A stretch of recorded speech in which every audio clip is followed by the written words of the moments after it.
They have been on a shameless campaign to obstruct, resist, demolish, defame, and destroy. True, they have been. It's ridiculous. But you can stop them with your votes tomorrow. Clip right there from a rally. U.S. President Donald Trump in Indiana today, U.S. midterm elections. We've talked about it all morning long. From the poli-sci department at U.B.C, Eric Merkley back with us. What's at stake here today? Why is this vote so important? Well, control of the House is at stake in particular. Democrats have a chance to win back the House of Representatives. It's going to be a tough fight, but they are favored to take the House.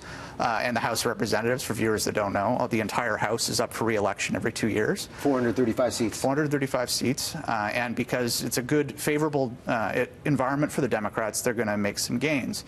Historically, in every midterm cycle, the president's party loses a fair number of seats, on average about 25. And if that historical trend holds up, it means the Democrats take the House. The Senate is a bit trickier because there's 2 senators per state, and they're on 6-year terms. This class of senators was elected in 2012, which is a good year for Democrats. So it means they're defending a lot of incumbents this year and have very few opportunities to pick up Republican seats. So a good night for Democrats means they basically draw even with Republicans. The reality is that in all likelihood, Republicans will maintain control of the Senate. So let's say that happens, and Democrats get the majority of the seats in the House. Republicans have the Senate. What's going to change? Well, it's going to be complete and total gridlock beyond what we've encountered in this the last 2 years. The Democrats holding the House will allow them to launch investigations into the Trump administration and all the potential shady dealings that's going on. They can subpoena tax returns. And if they're foolish, they may launch impeachment proceedings. I think that would be a very bad strategy, but it is on the table if they control the House.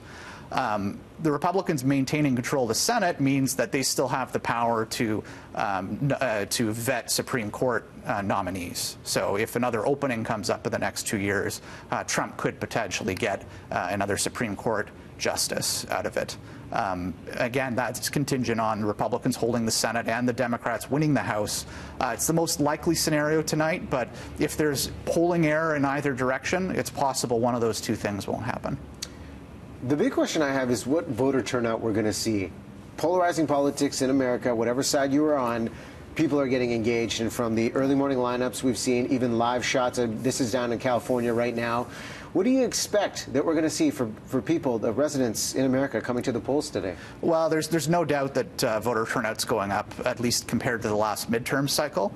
And higher voter turnout is usually beneficial for Democrats because their voter coalition, people that are poorer, visible minorities, are generally less likely to turn out to the polls. So higher voter turnout typically means Democrats do better.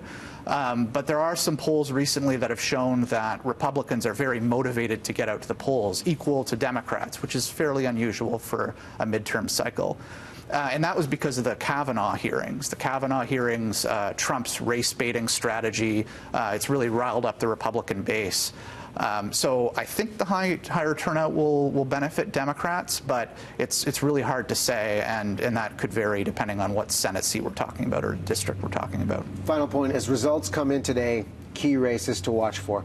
Well, there's certain complete toss-ups in the Senate, like Arizona, Florida, Missouri. They can go really in any direction, flip of the coin at this point.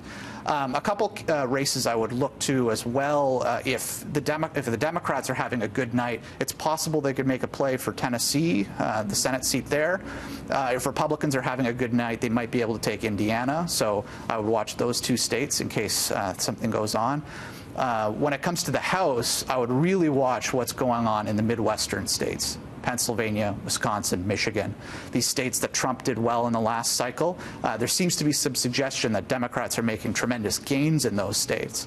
That has implications for Trump's reelection in 2020. If Democrats are able to make gains in the Midwest, it might be a sign that he's going to be in trouble in 2020. Well, many things to watch out for on City News. We'll bring you the latest with the coverage. Eric, thanks so much for coming by, as always. Pleasure being back. We'll take a break.